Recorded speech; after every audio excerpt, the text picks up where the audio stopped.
त्या तशा पेशाने डॉक्टर आहेत, पण त्यांचं सामाजिक कार्य अतिशय मोठं आहे.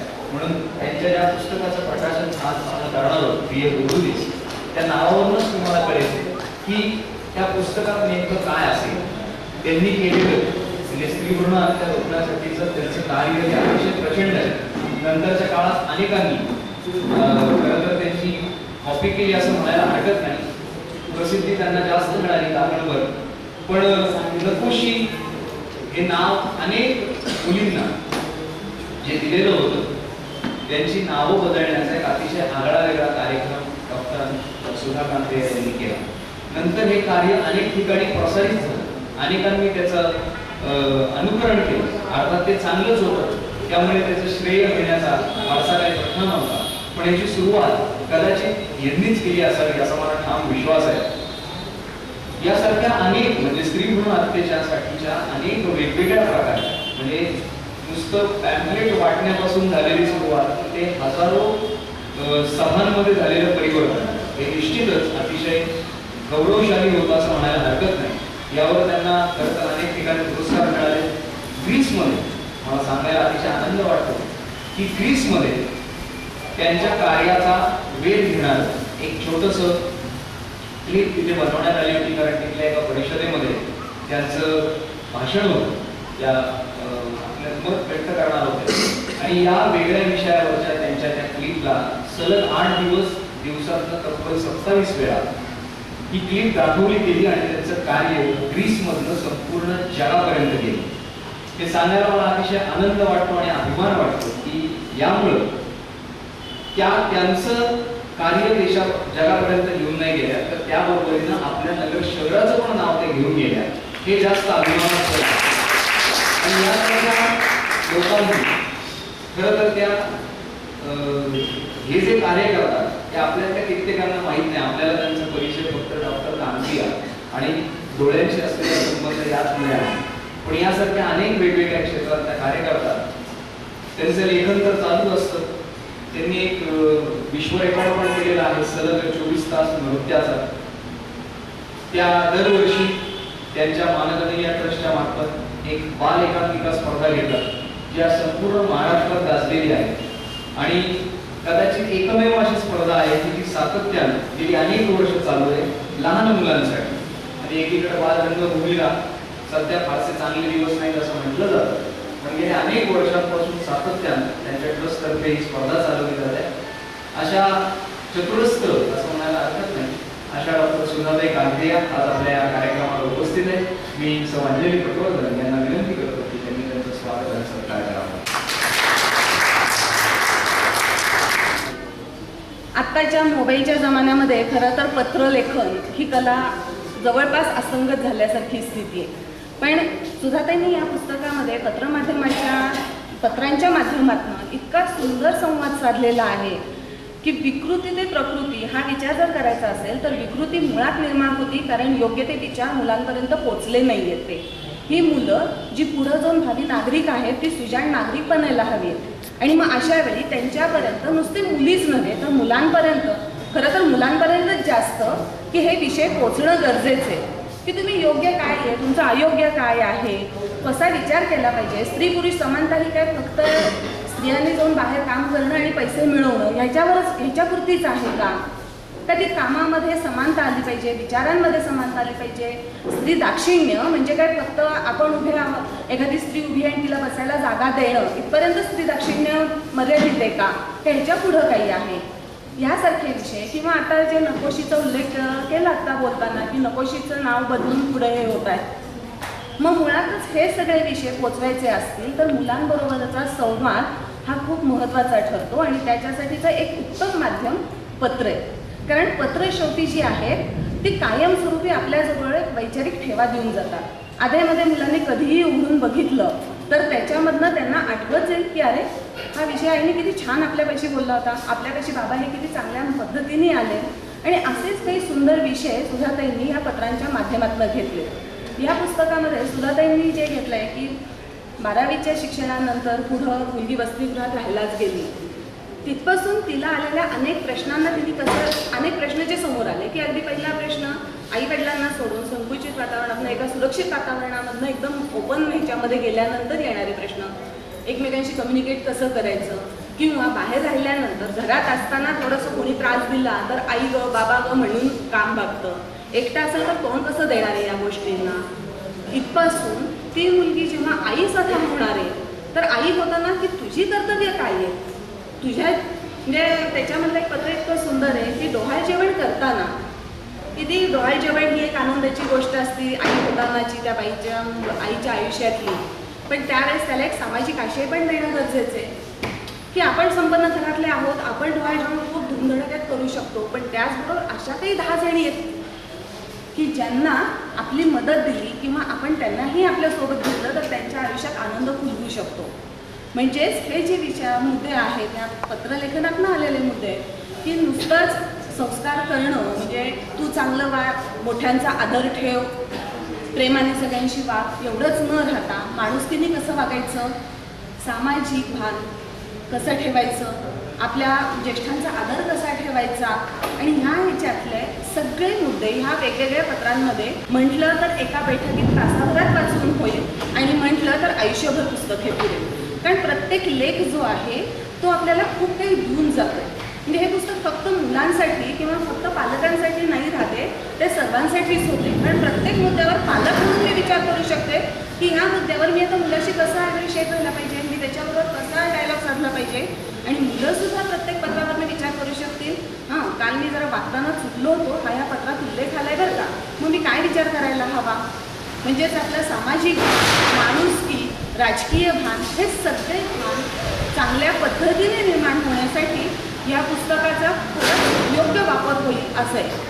आणि एवढंच कशाला, आपल्याला जर वेगळ्या पद्धतीने आपल्या मुलांशी संवाद साधायचा असेल तर पत्र हे माध्यम आपण सुद्धा कसं वापरू शकू याच्यासाठी हे पुस्तक आपल्याला मार्गदर्शक ठरेल. म्हणजे किती वेगवेगळ्या पद्धतीने आपल्याला हे मार्गदर्शक आहे बघा ना पुस्तक. छोटंसंच पुस्तक आवर्जून सगळ्यांनी वाचावं असंच आहे हे पुस्तक. म्हणजे खरं तर ना जसं मी म्हटलं की वेगवेगळ्या गुणांची आपल्याकडे जोपासना कशी व्हावी या पद्धतीने आहे. आणि नुसतंच तसं नव्हे की गुणांची जोपासना ही फक्त काही मूल्य निर्माण करण्यासाठी नव्हे, तर ती मूल्य आपल्या रसिकतेमध्ये पण असतात. ती रसिकता कशी वाढवायची, म्हणजे थोडक्यात आपलं आयुष्य हे आशयघन कसं होईल, समृद्ध कसं होईल याची जाण निर्माण करणारे, आणि भरभरून कसं जगावं, भरभरून जगताना फक्त आपल्यापुरतं न राहता सगळ्या समाजाला आपल्याकडे घेत कसं भरभरून जगावं याची एक दिशा देणारं पुस्तक आहे असं मला मनापासून वाटतं. आणि म्हणूनच विकृती ते प्रकृती असं जर आपल्याला जायचं असेल की आसपास आपल्याला हे जे काही सगळ्या विकृती दिसत आहेत तर आपण ह्या माध्यमातून अनेकांशी कम्युनिकेट होऊ शकतो आणि हे आपले मुद्दे जे आहेत ते त्यांच्यापर्यंत पण पोहोचवू शकतो.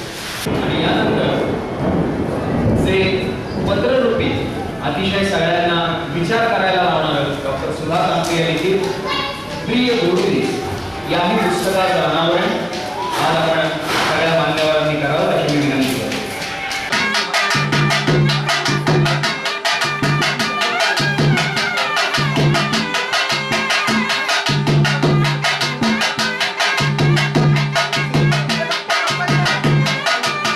प्रिय गोडुलीस याचं स्क्रिप्ट मला मॅडमने वाचायला दिलं आणि त्याच वेळेस मला ते पुस्तक वाचत असताना मॅडम मला इंदिरेस पत्र हे पंडित नेहरूंचं त्यांचं मूळ पत्र लेटर्स टू इंदिरा नावाचं त्यांचं पुस्तकाचं मला जुनी स्क्रिप्ट माझ्या घरात सापडली.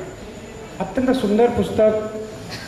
जवाहरलाल नेहरूंनी आपल्या मुलीसाठी त्या पत्ररूपाने लिहिली होती, तिची आठवण झाली. आणि दुसरं मला असं बोलायचं की आज पत्रसंहिता संपलेली आहे. आजचा काळ जर पाहिला SMS तुमचं व्हॉट्सॲप वगैरे जे काय सगळं पाहता तुम्ही त्यामध्ये पत्रसंहिता नाही आहे. माझ्या वडिलांच्या काळात किंवा बेडेकर सर माझ्या घरी मी शाळेमध्ये किंवा कॉलेजला असताना घरामध्ये एक तार असायची. तारेला आलेली नातेवाईक ती पत्र खोचलेली असायची. बऱ्याचशा पत्रामध्ये आमच्या गावाला पाऊस झाला नाही, नगरला पाऊस आहे का, सगळ्या शेवटी बाकी क्षेत्र असा उल्लेख असायचा. आणि अशा प्रकारची पत्रसंहिता होती. परंतु नेहरूंच्या पुस्तकानं एक मराठी माणसांमध्ये पण एक मत जागृत झालं. आणि सुधाताईंचं काम तर मी गेले अनेक वर्ष पाहतो आहे. त्या आमच्या साहित्य परिषदेच्या 9 वर्ष अध्यक्षा होत्या. त्यांच्या काळामध्ये काम संपूर्ण नगरकरांना माहीत आहे. तर त्यांनी हे जे लिहिलं आहे तर माझा मी काय अंधशब्दवाला नाही कोणी, कारण मॅडमने आत्ताच सांगितलं की मी हे पुस्तकाचं स्क्रिप्ट 12 वर्षापूर्वी लिहिलेलं आहे. ही खरीच गोष्ट आहे की माणसाच्या मनामध्ये जी सर्जनशीलता असते किंवा ती डेव्हलप होत असते त्याचं कुठेतरी प्रत्यंतर येतं. तुमच्या उपनिषदामध्ये म्हणजे सुद्धा असा उल्लेख केला आहे की प्रत्येक गोष्टी पूर्णत्वाकडे चाललेली आहे आणि त्या निमित्तानं तुम्हाला हा अनुभव तुम्ही आता घेताय. पण तुम्ही आता तुमच्याकडे गोडुली आणली आहे, तुम्ही जगातल्या सर्व मुलींना गोडुली म्हणते गोष्ट मोठी आहे, तर तुमच्या घरी पण ती गोडुली आणली आहे, तो अनुभव तुम्ही घेता, ही गोष्ट घडत असते. खरं तर मॅडमने मला बऱ्याच अगोदरही स्क्रिप्ट दिलं होतं आणि मी ते बऱ्याच दिवस मी घरी माझ्या मिसेसला पण ते वाचून दाखवलं. किती साधी सहज सुंदर पत्र लिहिता येतात, त्या पत्रात मला आपल्याला कसं अभिव्यक्त होता येतं आणि सगळं होत असताना आपण आपल्या मुलाबाळांवर कसं प्रेम करू शकतो ही सांगण्याची वेळ आजच्या पिढीला आली आहे. हे मला नेहमी जाणवतं की आजच्या पिढीमध्ये हे सांगावं लागतं. कारण आपली मुलं आपली समजा मला नातू आहे किंवा मुलं आहेत, मुलं माझी समजा मोठी आहेत, पण जी लहान मुलं मी पाहतो त्यांना तुम्ही त्या ग्राउंडवर आणता, एखादा योगाचा क्लास जाता, हे सगळं करा रे तुम्ही, पण त्यांच्यावर अनावश्यक भार टाकू नका. त्यांना मुक्तपणे त्यांची क्रिएटिव्हिटी कशी डेव्हलप होईल, त्यांना तुम्ही प्रेम किती देऊ शकाल हे त्यातलं महत्त्वाचं. तुम्ही जितकं मॅक्झिमम त्यांना प्रेम द्याल ते आपोआप त्यामध्ये इंटरेस्ट होतात. अशा प्रकारे पुस्तक आहे, हे मला खूप आवडलं. आता घरी जाऊन मी निवांत पुन्हा हे वाचते, त्यासाठी तुम्हाला पुन्हा एकदा मी चांगलं पुस्तक दिल्याबद्दल धन्यवाद. थोडंसं बोलते प्रिय गोडुलीबद्दल. खरं म्हणजे प्रिय गोडुली ही पत्रमालिका मी गेल्या 12 वर्षापूर्वी लिहिली होती. दैनिक तरुण भारतच्या सहली या अंकातून, विशेष अंकातून ही दर आठवड्याला प्रसिद्ध होत होती. सुमारे 3.5 वर्ष ही पत्रमालिका चालली आणि त्यानंतर त्या पत्रमालिकेला इतका भरभरून प्रतिसाद मिळाला की जवळपास 1,500 पत्र त्या वाचून मला आलेली आहेत आणि त्यामध्ये गप प्रधान सरांनी सुद्धा एक मोठं पत्र मला ते सगळं वाचून पाठवलेलं होतं आणि त्याच वेळेस मला ह्या प्रकाशित करायचं होतं, पण प्रधान सर आपल्यामध्ये राहिले नाहीत आणि तेव्हा एवढं दुःख झालं की मग ते पुस्तक छापायचं राहून गेलं.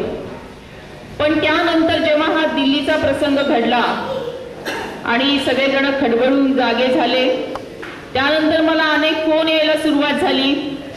सुरुवातीला एक आजोबांचा फोन आला आणि ते मला म्हणाले की सुधाताई तुमची ते पत्रमालिका होती ना, त्याचं पुस्तक वगैरे झालं असेल तर आम्हाला ते हवं आहे, माझ्या नातीसाठी मला पाठवायचं आहे.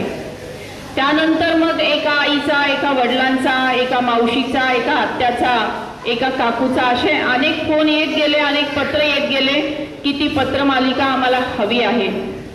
मग मी विचार केला की खरंच ही आपण आता पुस्तक रूपाने प्रसिद्ध केली पाहिजे. मध्यंतरी पालवे सरांनी त्याचं वाचन केलं, सरांनी त्याचं वाचन केलं आणि खरोखर ही लवकरात लवकर प्रसिद्ध करावी असं सगळ्यांचं म्हणणं होतं आणि नंतर साधारणतः आत्ता त्याचं प्रकाशन होत आहे. ही पत्रमालिका म्हणजे आता विशाखाताईंनी सांगितल्याप्रमाणेच खरं म्हणजे दिल्लीचा प्रसंग घडला आणि आपण सगळेजण हादरून गेलो आणि त्याच्यानंतर अनेक उपाययोजना करायचं ठरलं. सरकारने अनेक प्रकारचे कायदे करायचं मनामध्ये आणलं, ते सुरू केलं, पण तरी पण या घटना काही घडायच्या थांबलेल्या नाहीत. गल्लीपासून दिल्लीपर्यंत सारख्या या घटना आपल्या आजूबाजूला घडताना आपल्याला दिसतातच. आजच आपण जर पेपर वाचला असेल तर एका पेपरच्या अग्रलेख असा आहे की ज्या स्वतः न्यायाधीश आहेत, 47 वर्षाच्या महिला न्यायाधीश, त्यांच्या घरी असा बलात्काराचा प्रयत्न करण्यात आला. ही आजचा अग्रलेख आहे. आजच पेपरमध्ये तुम्ही वाचला असेल की कालच्या विधिमंडळामध्ये एक अहवाल सादर करण्यात आला आणि तो अहवाल असं सांगतोय की महाराष्ट्रामध्ये दिवसेंदिवस महिलांवरचे अत्याचार, कौटुंबिक अत्याचार, बलात्कार अशा प्रकारच्या अनेक वाईट घटना वाढायला लागलेल्या आहेत, त्या कमी झालेल्या नाही असं कालच्या विधिमंडळामध्ये सादर केलेला अहवाल सांगतो. आणि आश्चर्याची गोष्ट, ज्या न्यायदेवतेच्या पुजारी आहेत त्या स्वतः महिला न्यायाधीशांवर अशी वेळ त्यांच्या निवासस्थानी यावी, त्यांच्या कुटुंबियांसमोर अशा प्रकारच्या गोष्टी व्हाव्यात, हे किती खेदजनक आहे. खरं म्हणजे आपलं आतलं आयुष्य एकदम उद्ध्वस्त झालेलं आहे. आपण खरोखरच खूप भांबावलेलो आहोत. अशा वेळेस ही जी विकृती आहे, ही विकृती त्या क्षणीच पूर्ण ठेचली पाहिजे, ती संपली पाहिजे आणि त्यासोबतच कायद्याची कडक अंमलबजावणी झाली पाहिजे आणि तीही ताबडतोब अंमलबजावणी झाली पाहिजे. हा त्याचा एक भाग झाला. पण दुसरा भाग हा आहे की ही विकृती निर्माणच होणार नाही यासाठी काहीतरी उपाययोजना झाली पाहिजे आणि ती उपाययोजना करायची असेल तर आपल्याला परत एकदा भारतीय संस्कृतीचं चिंतन करायला लागेल, भारतीय संस्कृतीचं आचरण करायला लागेल. कोणे एकेकाळी संस्कार, संस्कृती आणि सद्भावना ची पवित्र गंगा प्रत्येक भारतीय कुटुंबांच्या घरातून वाहत होती असं म्हटलं जायचं. प्रत्येक भारतीय कुटुंब, प्रत्येक भारतीय घर याच्यामध्ये संस्कार असणार, संस्कृती असणार, सद्भावना असणारच असा एक ठाम विश्वास होता. पण नाही, आता ती वाहणारी गंगा जी आहे ही आटली की काय असा प्रश्न आपल्या समोर निर्माण झालेला आहे. या गंगेला परत एकदा प्रवाहित करण्याची जबाबदारी तुम्हा आम्हा सगळ्यांवर आहे.